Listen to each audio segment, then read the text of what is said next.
Okay. This next section is titled Debts and Deficits. And I'm going to start by doing a real simple definition that you need to know to even begin this conversation. Okay? And it goes like this. The debt is how much we owe total as a country, and the deficit is how much we borrow every year to pay our bills. One more time. The debt is how much we owe total as a country, and the deficit is how much we owe every year to pay our bills. So, without knowing that, there's no reason to even have this conversation. And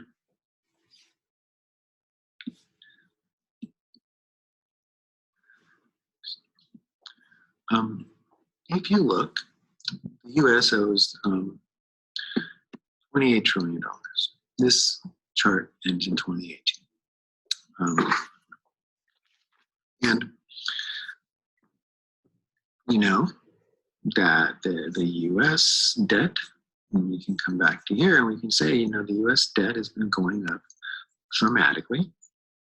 Maybe this isn't the right one. Let's just take a look while we have time. So this is our chart of our debt, historic debt. They only have records back to 1940. Okay, that's cool. This chart does, and that's fine. It says enough. We owe $28 trillion, and you can see that it's gone up pretty dramatically lately. And we are going to talk in a second about how a lot of that is coronavirus borrowing. I believe we borrowed $6 trillion to pay for the coronavirus mess shutdown, right? We had to shut down the economy. Just mind-blowing to me. I never thought that could happen or whatever. Anything like that, you can see that, borrowing though has been pretty steep. Here's the Great Recession. You can see there was a big spike here to get us out of that mess, and they tried to cut back on borrowing. And you can see here are the years that we didn't borrow under Clinton. But I mean, either way, since 1980, we see a pretty dramatic increase in borrowing. It went from, I think, $800 billion debt to like a $3 trillion debt. In the 80s, or $4 trillion, and then, like I said, there was a little respite, but then it went up, and the Great Recession went up. And man, we borrow like crazy. We have a crazy amount of debt. Okay.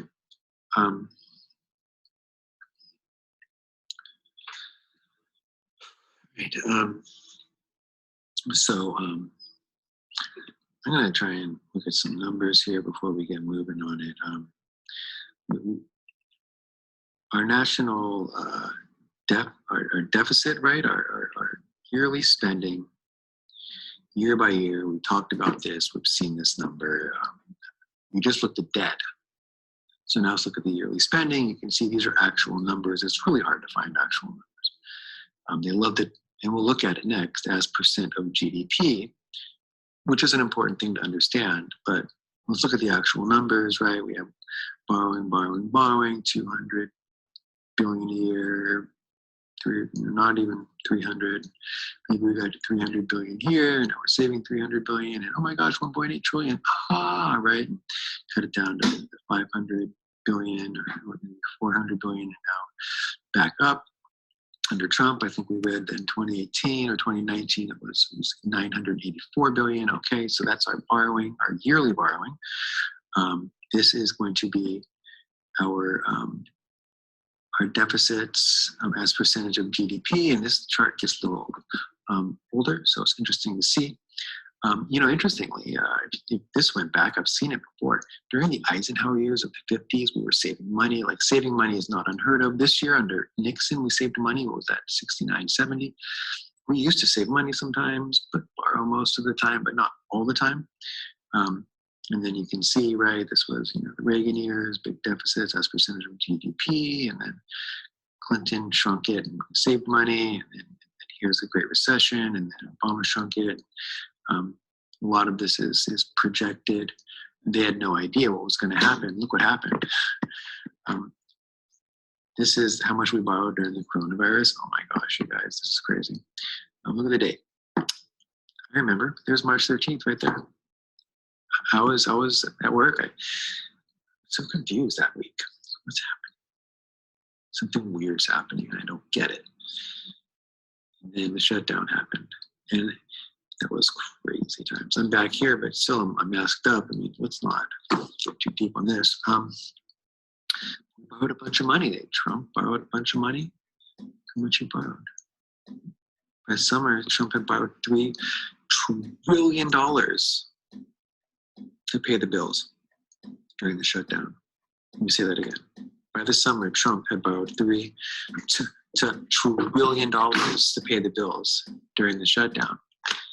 And most economists think he had to keep the country from falling into a Great Depression. Of course, you guys know you're paying that off over time. We'll get there. By the time that Trump left office, he had borrowed $4 trillion to pay the bills. And then we know that Biden came in and he borrowed another $2 trillion. So together we borrowed $6 trillion to pay the bills. I can't believe those words are leaving my mouth. This is a little historical thing. Who do we owe the money to? Well, we hold a lot of the debt. That means that like Social Security and the U.S. Treasury Department holds a lot of the debt ourselves. That's printing money sometimes. And then how much do we? This is the intergovernmental, and the public debt. This is to outside entities. So we ourselves are borrowing, I don't know, $5 trillion from ourselves, from our Social Security and our Treasury, but we've borrowed a lot from banks. What banks? Well, $6.2 trillion, China to foreign countries. China, we owe $1 trillion to, Japan $1 trillion, okay, that's a lot. The Federal Reserve, we owe $2.5 trillion to, I don't get that. Mutual funds, okay. State and local governments, pensions, they're taking from don't take my pension money. Banks we owe money to. So these are people we owe money to, other holders, individuals, government sponsored. So these are I've been asked before, who do we owe money to? These people. People say, oh, we owe all this money to China. It's not all China. It's a lot of people, a lot of banks, and Mexico. Okay, and this was, of course, before the coronavirus, when we borrowed $6 trillion more dollars. I don't know where we got that. And these are our historic deficits as percentage of GDP. Here's some historic deficits in raw numbers, only going back to the 80s. Okay. Sounds pretty doom and gloom to me. I don't think we're going to make it. We owe too much. But wait, I'm going to show you something that might, make you talk you off the ledge, so to speak. Here's one of my favorite places to go. We owe, stop. Okay, I'm sorry. I do that when I'm just sitting by myself here at work. I yell at the deck. Just kidding. No, not really. But look, we're not the only one. All these countries owe money to banks. Yeah, mostly it's to banks. So when the banks needed a loan, that's why we gave them all that money. Yeah, probably right. But let's look. Our GDP is here. Here's our debt. Okay. And you can see that public debt, this is total debt. This because remember I told you we owe some to ourselves. 131% of GDP we owe. Okay, or 100% of outside sources. Sounds like a lot. China only owes 54%. They're in better shape than we are. And most of it to themselves, outside, they only owe 12%. China's in good shape, debt-wise. Look at Japan, though. They owe 272%, although the external debt is not as bad. A lot of it's to themselves, I guess. Germany owes 85%, but look at that, 171. That's higher than us, external debt, GDP ratio. UK, what? 110, but 317% of their GDP they owe to external sources. India seems to be doing better than us. India and China, the two most populous countries, for some reason, are doing better than us. In Europe, is that a bad sign? I hope not. France owes 118%. 253%. Italy, 177. Hey, come on, paisano, do something. Italy, 152. Brazil, 111. 37. I think that's not as bad there, I guess. Canada, bigger than us. Argentina, smaller than us. Argentina had a debt crisis. They were stopped loaning Argentina money 20 years ago. They really bad by that. Australia, similar, I guess, to us. Belgium, way worse than us, 300%. Greece, stop, Greece. Indonesia, doing better than us, really? Korea, better than us. Mexico, better than us.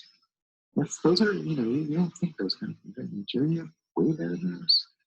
They don't borrow like we do. We're just borrowing like a bunch of wild people. England better than us. Portugal worse than us. Russia better than us. Are we in trouble? I don't know yet. It seems like the rich countries are doing a bunch of money. Is it maybe because banks are willing to lend us money? I don't know. They don't. So debts and deficits. What does all this mean? What's the long-term implication? I told you.